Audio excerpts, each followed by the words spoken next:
Nabii Musa alikuwa ni mtu wa heshima. Alikuwa anapooga aenda kujificha kando. Banu Israeli hawa. Akasema huyu ajificha ficha kando, ana aibu katika sehemu zake za siri. Aibu gani? Busha. Sisi Mombasa tunasema gololi. Waliyadhu billah, yani wakasema yani sijui amefura mpaka magoti, ati hataki watu waone aibu yake, ndio maana yaoga kando. A'udhu billah, yani nabii mtu kumkosea heshima mtume Mwenyezi Mungu la hadha alhad.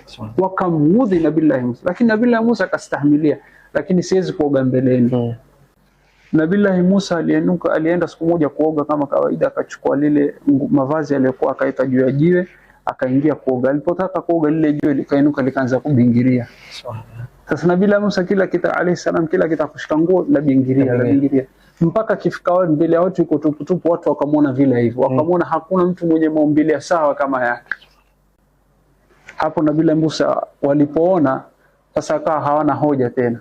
Akachukua Nabii Musa akachukua ile mavazi akavaa alayhi salam, kwa hasira akachukua lile bakora lake akalipiga lile jiwe mara 3.